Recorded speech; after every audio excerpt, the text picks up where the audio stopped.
And the manager at Accenture Digital, Juan Macero. Juan, are you ready, Juan? Juan is taking his time, please. Let's welcome Juan Macero. Welcome, Juan. Let's go to the end. Yes? And I was going to introduce his panel, but I'm going to give Juan a bit more of work. So please, panelists, join him on stage. Go, you're going to introduce yourself. And Juan will do the rest of it. Welcome, Juan's panel. Hello, everybody. Yes? Okay. Juan, all yours. Hello. You're ready, yes, Juan? Yes, yes. You need more time? Yes. Okay. All yours, Juan. Thank you. Hello, how are you? Good morning. Thank you for coming to this meeting around the passionate world around the home, smart home connected. Okay. My name is Juan Macero. I am the Product Innovation Manager at Accenture Digital here in Spain.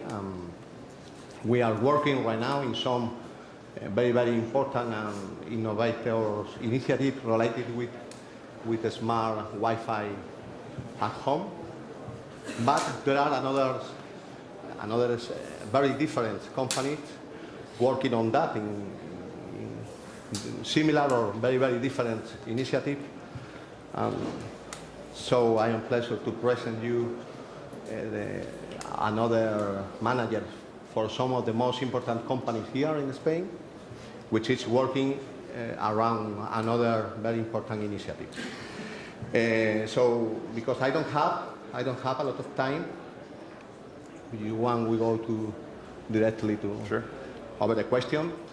I want to, if you want, you make your presentation yourself. And I am very curious because we are from different, from companies, sorry, very, very different between them.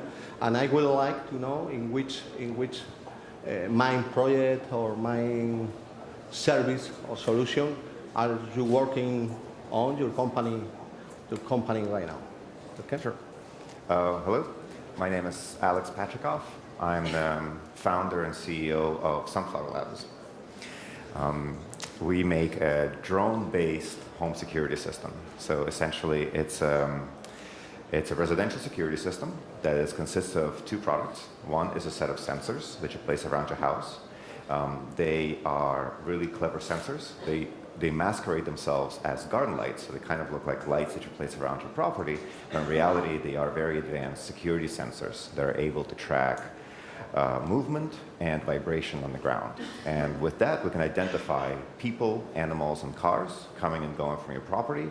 We can detect them, and we can localize them so we know where on the property they're going on. And the second product is, if you wanted to take a look at what's happening, we created basically a flying security camera. So it's a small drone, small quadricopter that flies completely autonomously. Yeah, there's no joystick, there's no controllers.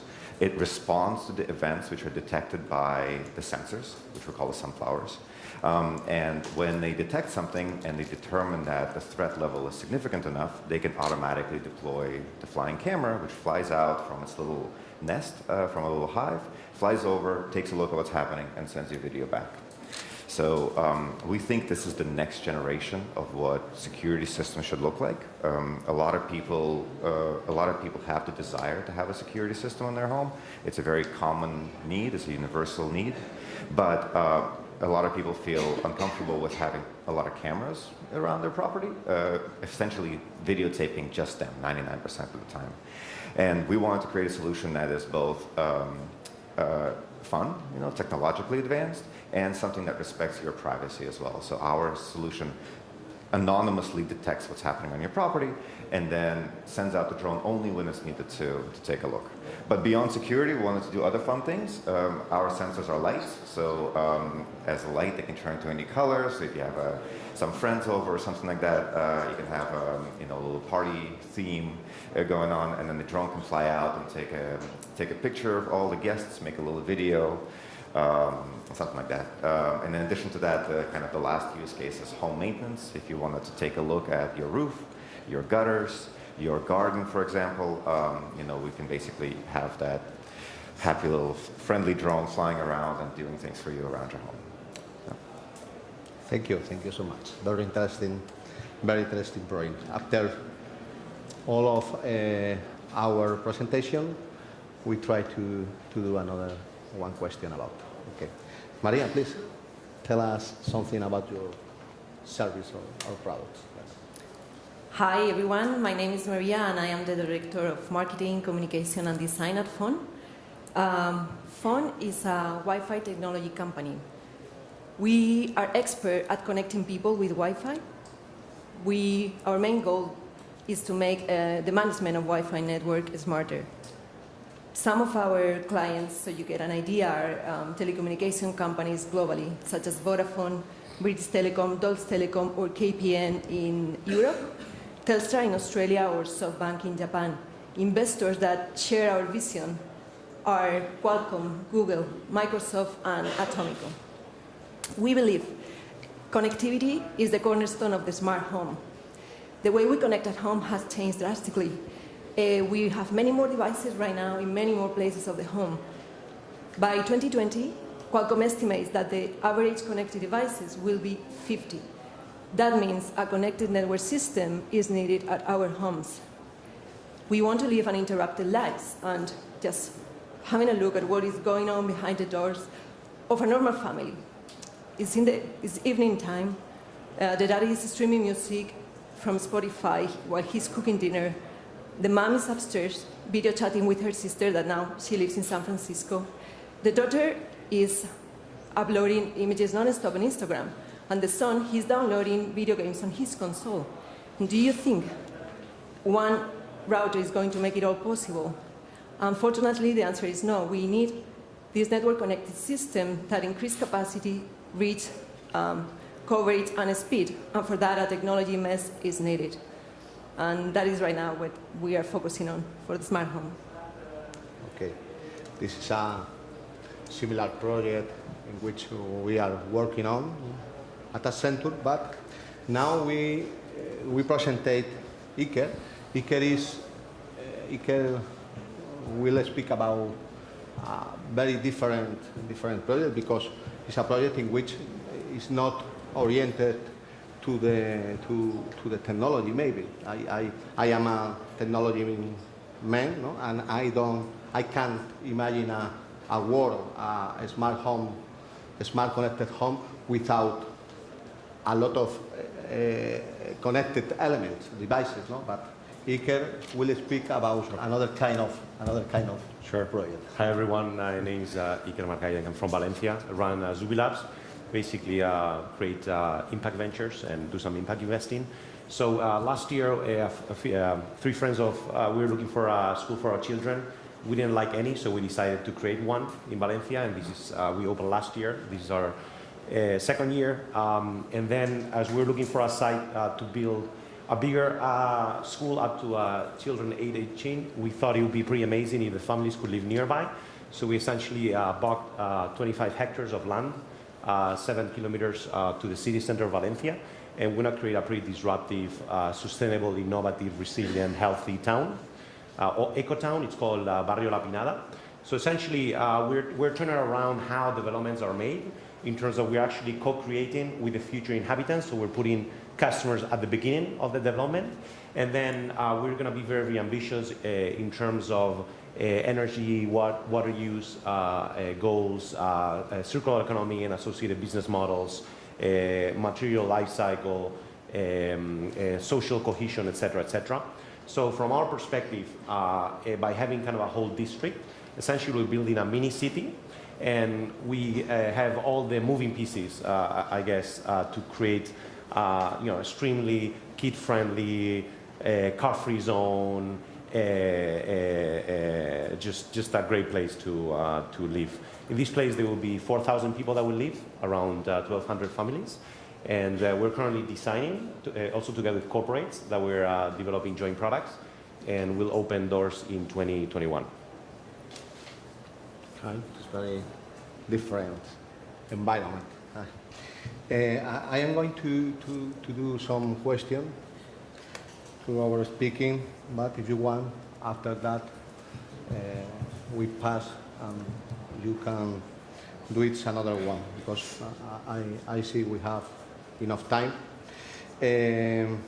Alex, this is the most familiar project because we are also working with drones. How do you drone system work? How it's connected? How is the video system connected over the central system? How this drone send the information in real time? And I have another more question. Are you thinking about to have some kind of intelligent video recognition system in order to analyze the environment, in order to have more information about it? Yeah, so how are things connected? So the sensors, so the main base station where the drone lives, we call the hive, and that lives outside, obviously, because the drone flies outside. So that talks with a dedicated radio link to all of our sensors. It's not Wi-Fi, it's a much lower frequency, it's a 915 megahertz frequency data link, specifically because it needs to be able to penetrate through the walls of your house, and you place these all over your property, it needs to have the range for it. But at that bandwidth, you typically don't have as much, at that frequency, you typically don't have as much bandwidth, but that's okay for us because these sensors only send you the information about motion and vibration that they're detecting in the area.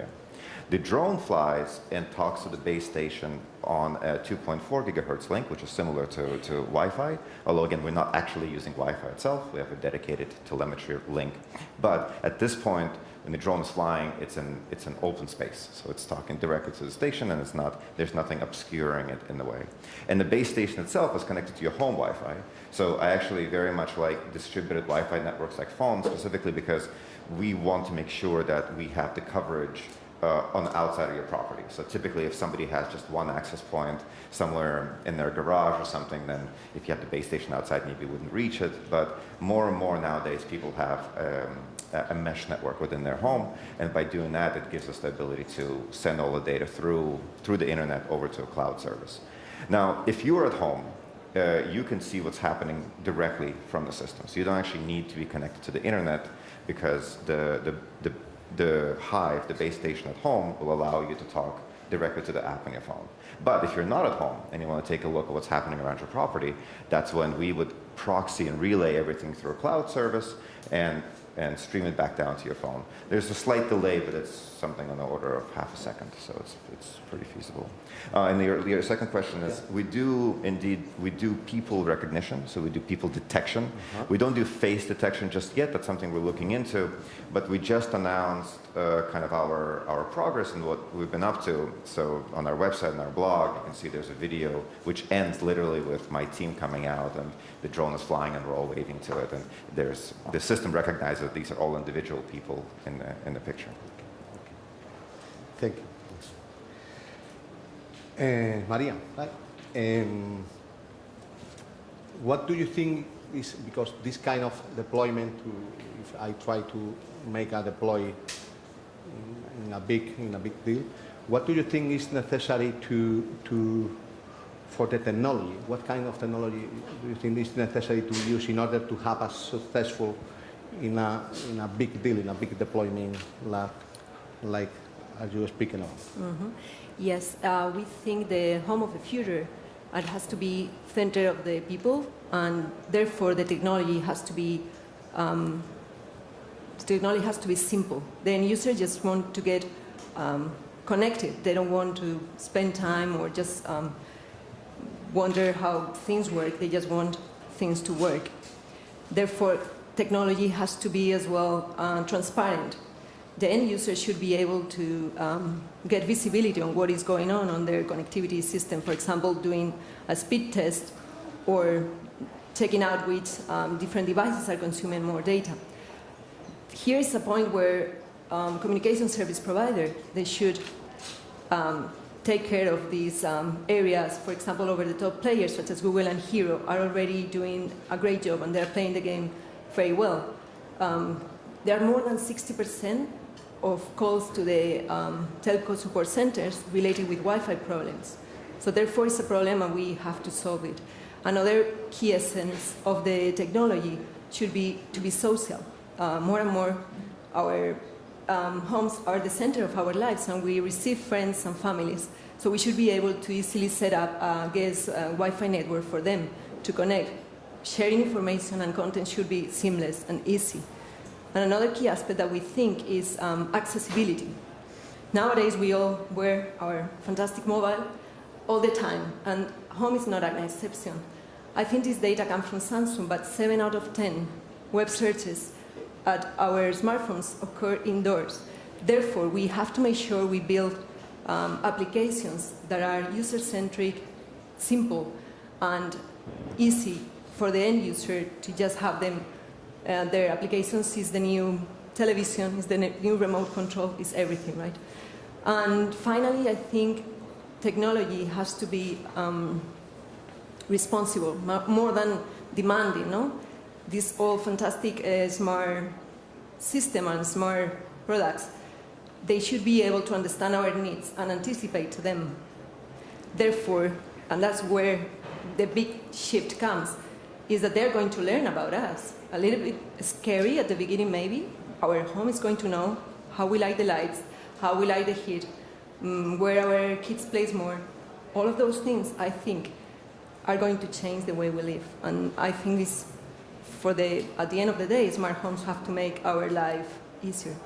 So it's big. Thank you, I agree. Thank you. Hi again, Iker. It's my last question for them. Okay? Are you using right now some kind of technology for developing this kind of project, or are you thinking about to use in the future some kind of technology, or do you think for this kind of project it's not necessary because it's another point of view? So I come from technology. I actually try not to talk about technology. I talk about more like what do you want to achieve in your life and how can we help you. So, previously I ran a fintech company, and I just feel like for us, we want to create more a solution like living as a service. So essentially, it's not only, kind of say, what do you do with your money, how much money you spend on your housing, but what do you want to achieve in your life, and how much budget do you have, what's your starting point, and how can we kind of start bundling and offering services, whether it's mobility as a service, whether it's, I don't know, your children get sick, you need a nanny, why not a nanny on demand? All these different things, and how do you create actually social cohesion with those things? So our approach is more to create a technology stack onto which other players can bolt in, that we think can potentially add value to the people that live in La Pinada. And then some things we'll do spin-offs, we'll create, some other things will be partnerships, and we want to kind of in some sense control that experience. So if, instead of, and that kind of creates a range of business models around that, link even with circular economy, which is, hey, does it make sense for you to buy a crib for your baby that you're going to use during 12 months? And you're going to spend 200 euros, and then you're going to store it somewhere. Why can't we as a town just rent it to you? So you pay, say, 50 euros, and then in 12 months you give it to us, and then if there's any thing broken, we repair it, we give it to the next one. So we just ended up creating a ton of less waste, because when your crib breaks, typically you just throw it on the street because you don't know how to repair it. So then you start creating social economy locally there. So our model is more like how do you use technology to create, for example, social interaction and cohesion. So if you trust your neighbors, could you potentially, if you have a fire, open your door so that your neighbors that you trust come in?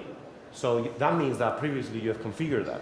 So, or instead of putting a lot of devices, how can you maybe with trust and confidence actually watch each other's children?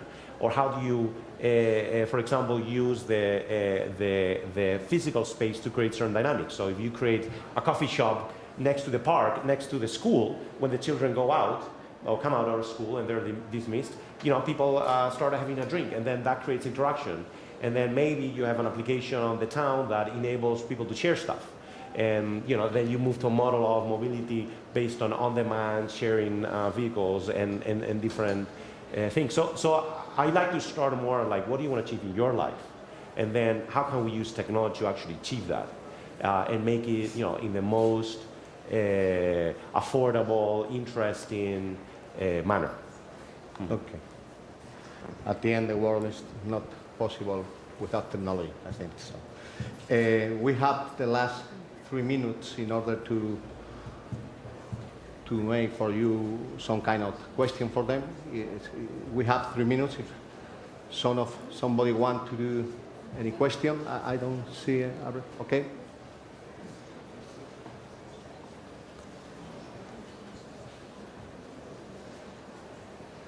Yes, hello, my name is Ramon Lopez from Suez. My question is to Alex.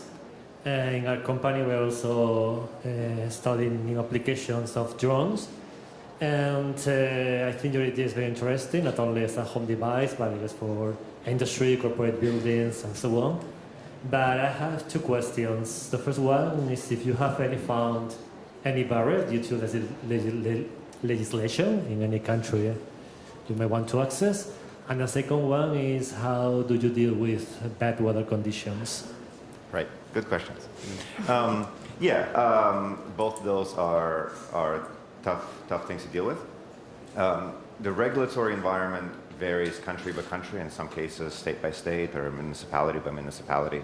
But by and large, in the US and many European countries, you are allowed to operate drones within certain restrictions. So as long as you don't live next to an airport, you don't fly too high, you are allowed to operate it. There are questions that we would hope get resolved because some of them seem to be kind of gray areas in terms of how autonomous the drones are allowed to be, how can you fly them at night and so forth. And so there are hopes that in the near future there will actually be legislation that allows it for certain types of vehicles and certain types of purposes. So we got some time. We're still in development. We're a young startup, and we know that there are many companies who are also interested in this space, namely Amazon, Google, and others, which are pushing for lobbying for legislation to allow for autonomous vehicles. And lastly, the autonomous cars is also kind of the key to this problem. A lot of it has to do with humanity coming to peace with robots doing things on their own. And as soon as the autonomous cars become something much more commonplace, we think that flying robots, driving robots, boating robots, and everything will be common as well. Weather conditions.